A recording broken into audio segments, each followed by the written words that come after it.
મોરબીથી 15-20 kilometre જતા લક્ષ્મીનગરની આગળ પહેલા સેવા કેમ્પ આવે છે કે જ્યાં જમવાનું આશ્રમ કે ત્યાં બપોરે જમવાનું છે આખો દિવસ અને વિશ્રામ કરવા માટે પણ છે, સામાન રાખવાનું, આરામ કરવા માટેનું. તો સેવા કેમ્પની આપણે મુલાકાત લઈએ.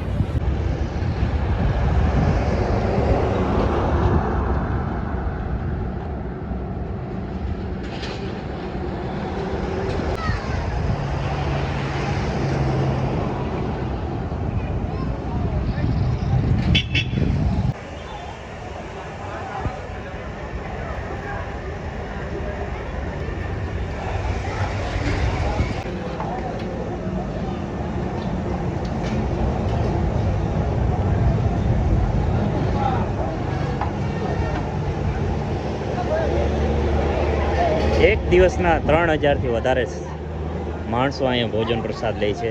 જો ગરમા ગરમ પૂરી બને છે, અહીં શાક છે, શ્રદ્ધાળુઓ આવે છે, જમતા જાય છે, 24 કલાક સેવા આપે છે. એ પણ 21 વર્ષથી અહીંયા બેનો સરસ પૂરી વણે છે. સરસ. જય મા આશાપુરા, જય મા આશાપુરા, જય મા આશાપુરા. મોરબીથી માળિયા રોડ ઉપર ભરતનગર ગામથી આગળ 1.5 કિલોમીટર અને હરિપર કેરાડાના પાટિયા પાસે આ અમારો કેમ્પ છે અને 10 દિવસ અમે આ કેમ્પ ચલાવીએ છીએ. 21 તારીખે રવિવારે બપોરે અમારો કેમ્પનું વિસર્જન છે. ત્યાં સુધી અમારો કેમ્પ કાર્યરત રહેશે અને છેલ્લા 21 વર્ષથી અમે આ એકને એક જગ્યા ઉપર કેમ્પ ચલાવી રહ્યા છીએ. અત્યારે છેલ્લા 3 દિવસથી 3,000 માણસો દિવસના જમણવારમાં જમવા આવે છે. એક દિવસના 3000, 21 વર્ષથી. 21 વર્ષથી. સરસ. જય મા આશાપુરા, જય મા આશાપુરા.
સામે તમે જોઈ શકો છો બધા બપોરના વચ્ચે સૂતા છે, જે પેદલ યાત્રા કરીને આવ્યા છે તે બધા.